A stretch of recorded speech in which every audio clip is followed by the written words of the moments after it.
The day I left my husband, I thought I was stepping into freedom. I imagined a weight lifting off my shoulders, an instant sense of relief washing over me as I walked away from the life that had felt more like a cage than a home. What I didn't expect was the storm that followed, the waves of doubt, loneliness, and unexpected grief that crashed into me over and over again. Leaving wasn't just about walking out the door. It was about unraveling years of shared history, breaking apart dreams that were once built together, and stepping into a world where I had to redefine myself from scratch. I wish someone had told me what to expect. I wish someone had warned me about the hard parts, the quiet nights filled with second guessing, the friendships that would dissolve, and the deep financial and emotional struggles that lay ahead. That's why I'm writing this now, not because I regret my decision, but because I want others who are in this place to be prepared for what comes next. Here are the 5 things I wish I knew before I left my husband. Chapter 1. Love is not enough. For years, I held on to the belief that love could fix anything. That if I just loved him enough, if I just tried harder, if I just bent myself a little more, everything would be okay. But love isn't enough. Not when there's a lack of respect, understanding, or true partnership. Love, on its own, cannot sustain a relationship where one or both people are unhappy. There were red flags I ignored because I convinced myself that love could make up for them. The dismissive remarks, the way I felt small in my own home, the quiet resentment that built between us like an unspoken wall. I saw them all, but I didn't want to believe they were signs of something deeper. Leaving wasn't about not loving him. It was about realizing that love alone wasn't enough to keep me whole.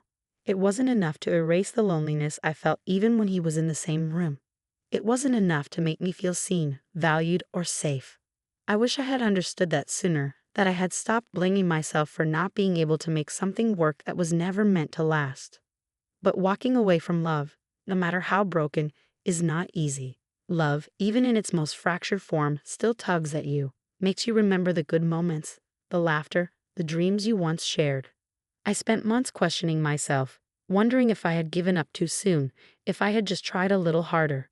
The truth is, love should not be a battle where one person is constantly losing themselves to keep the other happy. And that's what I had been doing for years. I remember one particular night, long before I left, when I sat alone in our bedroom, staring at the ceiling, feeling the weight of my unhappiness suffocate me. I had tried to talk to him earlier that evening, to tell him how I was feeling, but he brushed me off, distracted by his phone, by work, by everything else that seemed more important than me. That moment stuck with me, the realization that I could be sitting right next to someone and still feel utterly alone. Even after I left, I kept questioning myself. Did I make the right choice? Could things have been different?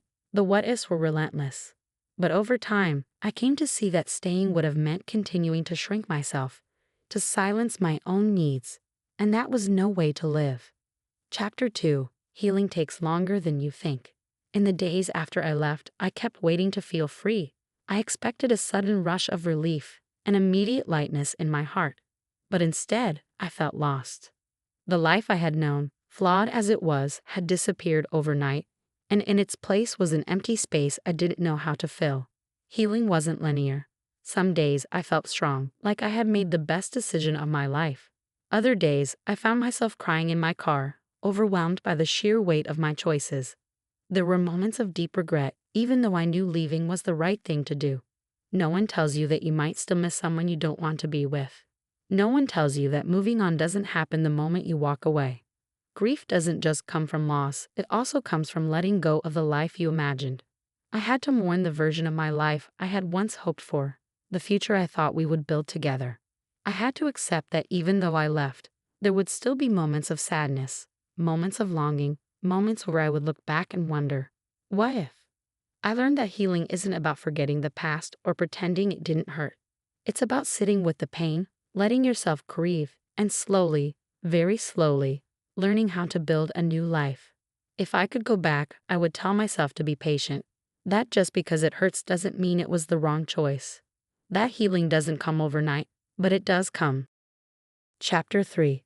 Financial independence matters more than you think. When I left, I thought I had planned well enough. I had some savings, a place to go, and a budget that seemed reasonable. But what I didn't realize was how much financial independence truly dictated my ability to stand on my own 2 feet. Money was more than just bills and rent. It was security, stability, and freedom. I had to learn how to manage finances on my own, how to rebuild credit, and how to adjust to a single income household. I wish I had saved more, planned better, and understood the hidden costs of starting over. Chapter 4. Your support system will change. One of the hardest lessons I learned after leaving was that not everyone would stand by me. Friendships that I thought were unshakable faded. Some people took sides, others drifted away, and some simply didn't know how to support me in my new life. At first, I felt abandoned. I was shocked by how many people who had been a part of my life disappeared. Some mutual friends chose to remain loyal to my ex-husband, while others simply felt uncomfortable being caught in the middle. The people who had once been my support system were no longer there, and that was a painful reality to accept. But over time, I realized that change also brings opportunity. While I lost some people, I also gained new friendships, ones built on mutual respect, understanding, and shared experiences. I found support in unexpected places, from colleagues to distant relatives to online communities of women who had gone through the same thing. It took effort to rebuild my support system, but I learned that the people who truly cared about me would stay, and those who left were never meant to be a part of my long-term journey. If I could go back, I would have prepared myself emotionally for these changes. I would have reminded myself that losing people can sometimes make space for better, healthier relationships. And most importantly, I would have focused more on surrounding myself with people who truly wanted to see me happy and thriving. Chapter 5. You will find yourself again, but not how you expect. Leaving wasn't just about ending a relationship. It was about rediscovering who I was outside of it. For so long, my identity had been tied to being a wife, to making decisions with someone else in mind, to compromising for the sake of the marriage. When that ended, I was left asking myself, who am I now? At first, I thought I would simply go back to the person I was before I got married. I imagined reclaiming old hobbies, old friendships, old versions of myself. But I quickly learned that I wasn't meant to go back. I was meant to evolve into someone new. Rebuilding my identity was both exciting and terrifying. I had to relearn how to make choices purely for myself, how to stand on my own without seeking validation from a partner. I started traveling alone, taking up new activities, and pushing myself out of my comfort zone. Some days, I felt liberated. Other days, I felt like a stranger in my own life. One of the biggest surprises was how much my interests and desires had changed. Things I used to love no longer fulfilled me, and new passions emerged in unexpected ways. I allowed myself to explore, to make mistakes, to grow without pressure. And slowly, I found a version of myself that felt more authentic and whole than ever before. If I could give advice to anyone in this position, it would be this. Be patient with yourself. Give yourself the space to evolve naturally. You don't have to rush to find yourself. You are already there, just waiting to be rediscovered. Conclusion. If I could go back, would I still leave? Without a doubt. But I would leave with more knowledge, more preparation, and more understanding of what lay ahead.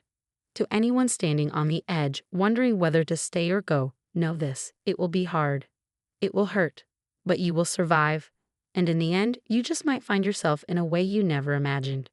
The journey to reclaiming yourself is not an easy one, but it is worth it. Trust that your future holds something better. And most importantly, trust yourself.